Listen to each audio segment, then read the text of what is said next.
Wanita memang sering sekali rentan menjadi korban dari suatu tragedi yang dapat menyebabkan penghilangan nyawa. Biasanya sih urusan asmara. Salah satu contohnya yang biasa terjadi adalah kasus perselingkuhan, di mana drama tersebut akan terasa manis di awal, namun berakhir dengan sangat tragis. Kali ini kita akan membahas kasus yang pernah viral pada tahun 2015. Mungkin sebagian sudah ada yang paham dengan kasus ini, namun kita akan mencoba membahasnya lagi, bukan bermaksud membuka luka lama, namun dijadikan pelajaran bagi kaum muda-mudi agar tidak terjerumus dengan keadaan yang sama. Karena konsekuensi dari tindakan kita bukan cuma merugikan diri sendiri, namun keluarga besar tentu menanggung kesedihan selamanya. Hai teman-teman, terima kasih sudah klik video ini. Jangan lupa untuk subscribe dan tekan lonceng notifikasinya. Gak usah lama-lama, kita langsung masuk ke awal cerita. Dedeh Alfi Sahrin. Ia merupakan seorang janda cantik berusia 26 tahun. Ia tinggal di sebuah kamar kos di daerah Tebet Timur, Jakarta Selatan. Dari sini kita akan mengetahui lika-liku perjalanan singkat tentang hidupnya. Sang ibu meninggal dunia sehari setelah melahirkan, dan sang ayah meninggal dunia saat ia masih balita. Kemudian dedeh kecil diasuh oleh bibinya di Purwokerto. Setelah lulus SMP, karena sudah mulai dewasa, dedeh memutuskan untuk pindah ke rumah kakak kandungnya di Depok, Jawa Barat. Sebenarnya ia ingin melanjutkan pendidikan ke bangku SMA, namun sayangnya ia harus buang jauh cita-cita itu karena keterbatasan biaya. Di lain sisi, dedeh yang beranjak dewasa telah memiliki seorang kekasih, hingga ia pun memutuskan untuk menikah muda. Pada awalnya namanya pernikahan pasti terasa manis, namun setelah 5 tahun berumah tangga dan memiliki seorang anak, prahara rumah tangga mulai sering terjadi. Akhirnya mereka memutuskan berpisah dengan alasan sudah tidak cocok lagi. Dalam perjalanan hidupnya, keluarga mengaku bahwa dedeh tidak pernah memberitahukan perihal pekerjaannya untuk menyambung hidup. Yang keluarga tahu, dedeh tidak pernah merepotkan keluarga. Bahkan jika ada uang lebih, wanita itu sering bagi-bagi rezeki kepada sanak saudara. Bahkan ia mengaku kepada kakaknya jika bekerja sebagai pelayan restoran di daerah Kuningan, Jakarta. Namun sayangnya, pekerjaan dedeh terungkap setelah kepergiannya dari dunia ini. Semenjak bercerai dengan suami, ia mulai coba-coba melamar pekerjaan apa saja. Namun karena pendidikannya yang hanya lulusan SMP, sulit untuk mencari pekerjaan dengan gaji tinggi. Akhirnya ia mencoba cara lain dengan membuka sebuah aplikasi burung biru. Di sana ia mengetahui sisi lain yang membuatnya berpikiran untuk terjun ke dunia prostitusi. Dedeh memenuhi kebutuhan hidupnya dengan cara yang cukup menegangkan. Bagaimana tidak, ia mempertaruhkan hidupnya sendiri untuk melayani pria hidung belang. Yang pastinya bukan hanya satu ekor saja. Kenapa Mia bilang mempertaruhkan diri teman-teman? Karena kita tidak tahu pria seperti apa yang memakai jasanya. Apakah punya penyakit seperti kudis, panu, atau punya kutu? Nah, silahkan kalian pikir sendiri penyakit lainnya. Dedeh membuat sebuah akun dengan nama Tata Cabi. Ia mengiklankan jasanya dengan menggunakan media sosial burung biru yang booming pada masa itu. Selain itu juga dia tentu sudah memiliki pelanggan. Jadinya dari mulut ke mulut nggak perlu repot-repot lagi pasang iklan. Namun semua ini hanya tinggal kenangan karena suatu peristiwa tragis yang merenggut nyawanya. Pada tanggal 10 April 2015, dedeh ditemukan tewas dalam keadaan tanpa busana oleh tetangga kamar kosnya. Pihak kepolisian pun segera melakukan penyelidikan. Cukup sulit dalam menemukan pelaku karena minimnya saksi. Hingga kepolisian menemukan sebuah buku catatan harian. Jadi, dedeh atau Tata Cabi selalu mencatat semua pelanggan yang memesan jasanya. Pada buku yang sepertinya hadiah dari salah satu gerai restoran cepat saji itu, tertulis nama orang terakhir yang membokoknya tepat 1 hari sebelum dia ditemukan tidak bernyawa. Rupanya sikap rajin Tata Cabi selama hidupnya lah yang memudahkan kepolisian melacak terduga pelaku pembunuhan Tata. Prio Santoso berusia 24 tahun. Ia adalah seorang guru privat yang memiliki 1 orang anak dan 1 calon bayi berusia 8 bulan masih dalam kandungan istrinya. Prio dikenal sebagai seorang yang pendiam, namun di balik kediamannya itu, ternyata ia adalah seorang pria dan suka menyakiti hati sang istri. Prio rupanya sering memesan jasa wanita malam untuk memenuhi hasrat. Entah apa yang ada di pikirannya, bagaimana ia tega mengkhianati istri apalagi sedang hamil. Hingga pada suatu hari, karena sering memesan wanita PSK, akhirnya ia menemukan akun Tata Cabi. Dari foto profil yang menawan dan kemuliaan tubuhnya, jelas membuat laki-laki itu menelan ludah. Segera saja ia menghubungi akun tersebut. Singkat cerita, Tata menjawabnya. Responnya cukup baik, di mana wanita itu menentukan jadwalnya dan tak perlu menyewa kamar atau hotel.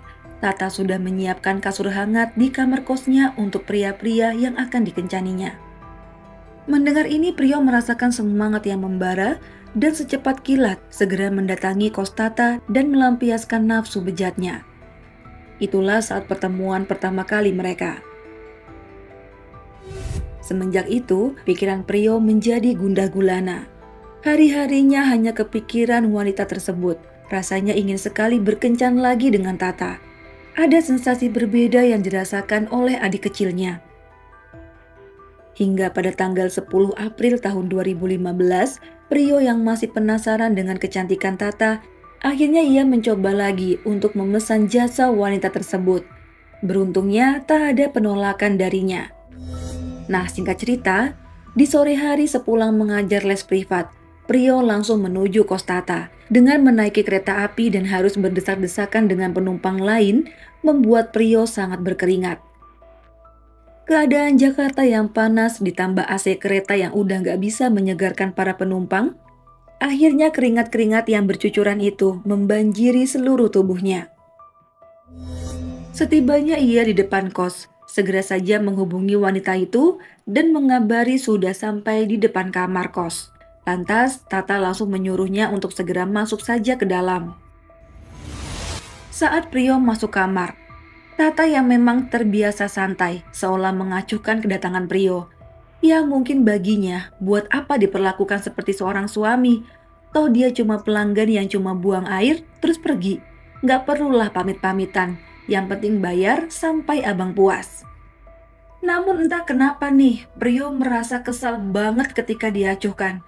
Padahal dia ngerasa ganteng, jadi harusnya si Tata menyambutnya dengan meriah dong. Sementara itu Prio pun tak sabar dan segera melepaskan pakaiannya. Namun tiba-tiba Tata mencium aroma gak enak.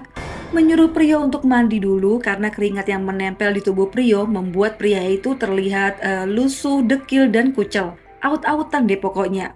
Apalagi ada semriwing bau-bau besi gitu deh.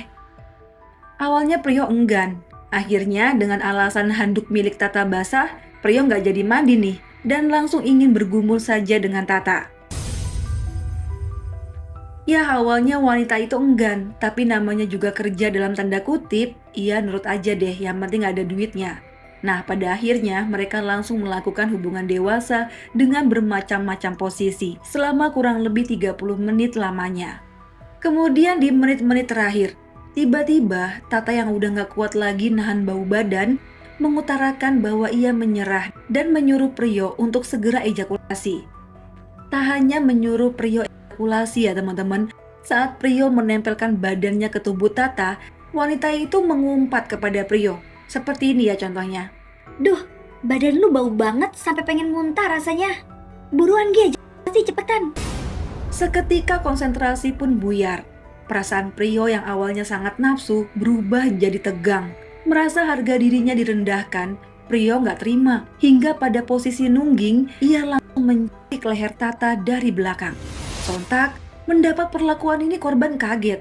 Dengan sekuat tenaga ia melawan dan berhasil mendorong laki-laki itu hingga terjatuh ke depan kasur dan Tata terjatuh ke pinggir kasur. Sedetik kemudian, Tata yang merasa terancam segera bangun langsung mengambil catokan yang ada di meja untuk mempertahankan diri. Ia pun menggigit tangan Prio dan memukulnya dengan catokan.